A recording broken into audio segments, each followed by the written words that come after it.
Welcome back, mercenaries. Welcome back again. I'm trying to clear up my hard drive here, and I stumbled upon some old footage that I was going to touch up on a couple of months ago, but just never got to it because the game is just really that bad. Ladies and gentlemen, I think this needs no introduction. Rainbow Six Siege. Let's get into it right here before I give a rating at the end as to why I feel it deserves that. Also in the video, we're also going to be doing a comparison somewhere along within the video's time span to show what happened to Rainbow Six, what it looked like, and the state of the game now. Firstly, I'm going to start off this video with the visual appeal of this game. The environments look quite polished. I do enjoy how the brightness settings for this title are not overly saturated as they are with most modern games in general. I've spoke about this in several videos, especially in the Call of Duty series, about how video games tend to have this fixation with the oversaturation of brightness, making it impossible to see in a lot of these maps, especially when you're viewed in with an optic or scope. Here in Rainbow Six Siege, I will admit, it has a perfect balance. Menus are fairly easy to navigate, simple and clear-cut with sharp colors for you to be able to navigate through your settings, customize your options or everything within that realm. Simple layout with an HUD, nothing over the top or dramatic. The font is large enough for you to be able to tangibly read, along with the player count at the top. However, unfortunately, with the positive of that being said, with the visual appeal of everything else, one of the most major flaws to this game, as you probably have guessed it, are the characters themselves. Every last one of these operators looks as they are part of some sort of transgender LGBTQ comic. Most, if not all, of the male models are soft and feminine, and they are ironically in defensive roles, and most of the women have this kind of butch, hardcore, riot-dyke look to them, and ironically are all in offensive modes. Never would have saw that coming from Ubisoft. I guess with the name in themselves, they really are trying to embody the moniker of you being soft. Nonetheless, it's clear with the visuals here that Ubisoft has taken apart and dismantled the Rainbow Six series, and they have taken part in the furtherance of the gender swapping Baphomet agenda, as we see commonly in all forms of media. This is no different here, and Rainbow Six Siege has not been spared of this fate. So that's about it for the visual appeal of the game, what you will expect looking at the content of it upon opening.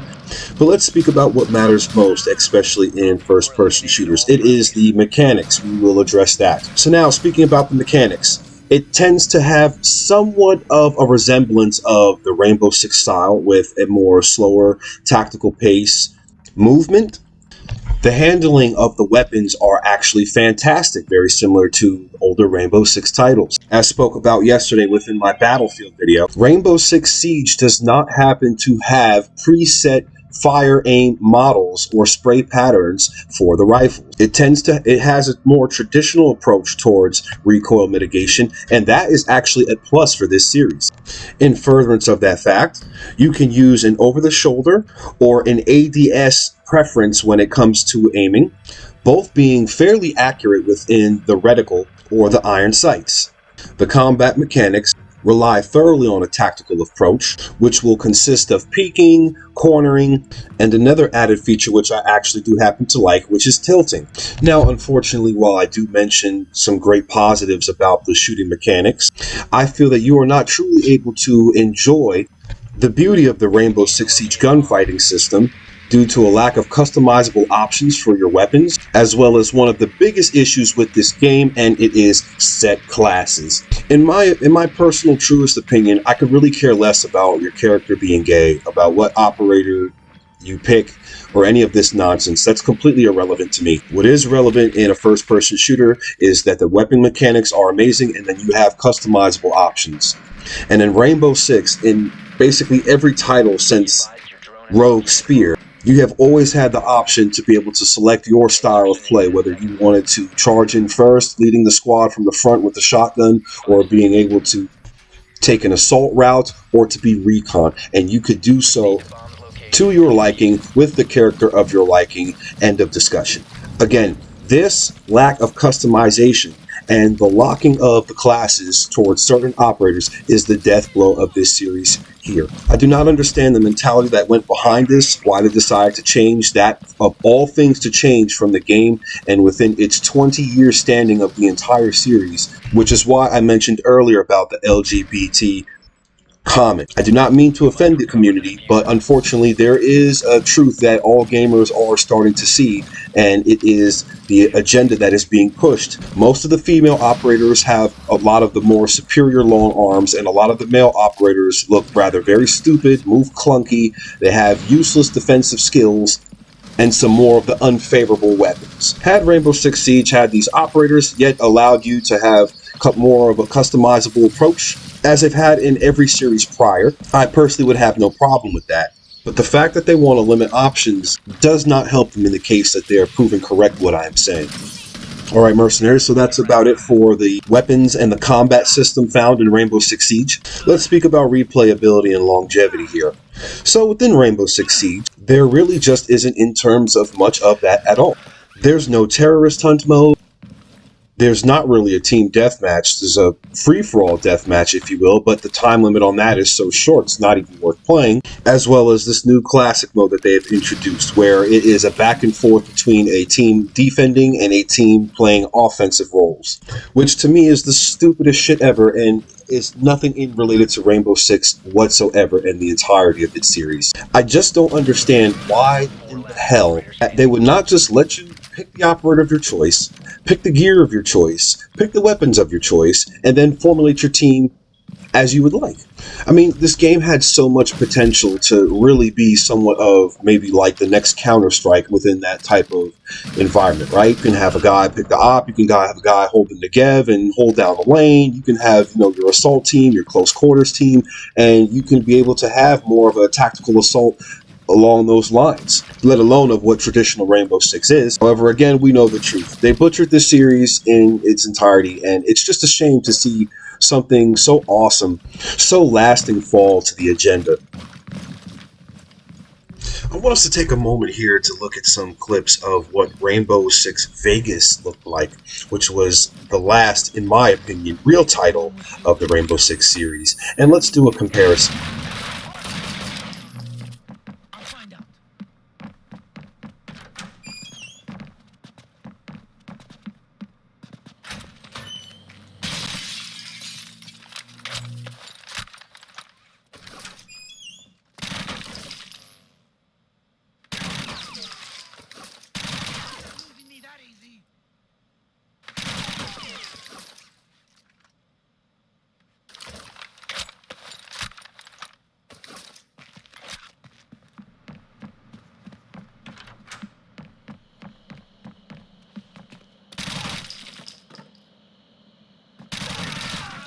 And shoot, take him out.